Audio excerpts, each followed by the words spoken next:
Isaan tokko malee lama miti. Warra Waaqayyoo tokko taasisee eenyutu addaan baasa?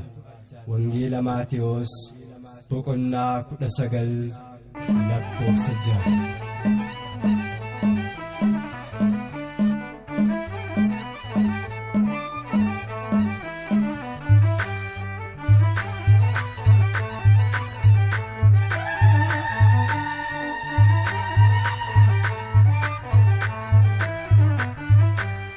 Maaloo gaa'ela keenya eebbisuma keenya.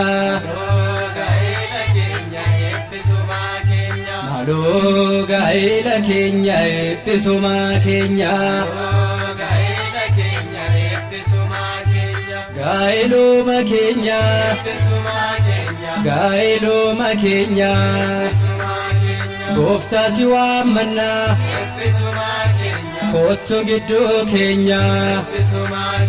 Nu jabinaan qabnu. Gooftaa qofaa keenya. Maaloo gaa'ela isaanii eebbisi Maariyaami.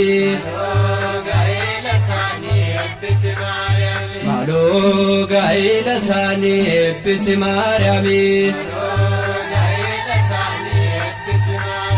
Gaa'ela isaanii. Gaa'ela isaanii. Kunoo si waammatu. Nagaaf jaalalaani.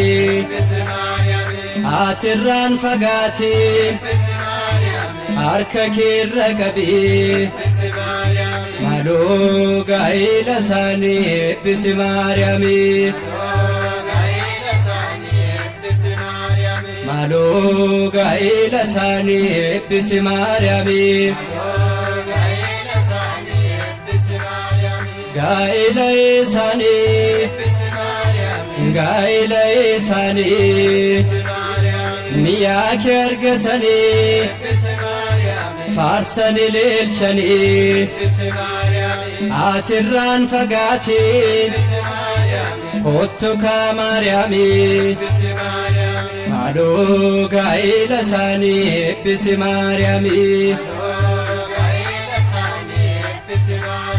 Maaloo gaa'ela isaanii eebbisi Maariyaami.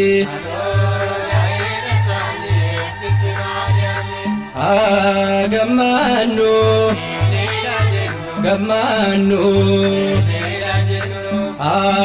gammaannu gammaannu. Maarsinee dhufnee mishirrootaani eeleel jedhaati si maddaasini.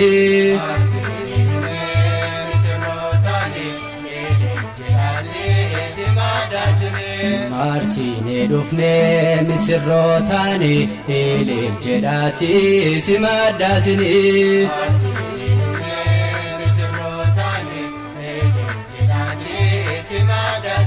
Sin misirroonni. Misirroonni. Sin misirroonni. Misirroonni.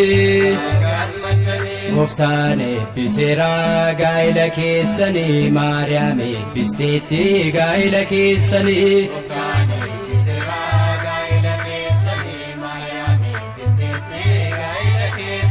Gooftaan eebbiseera gaa'ela keessanii. Maariyaam eebbisteetti gaa'ela keessanii.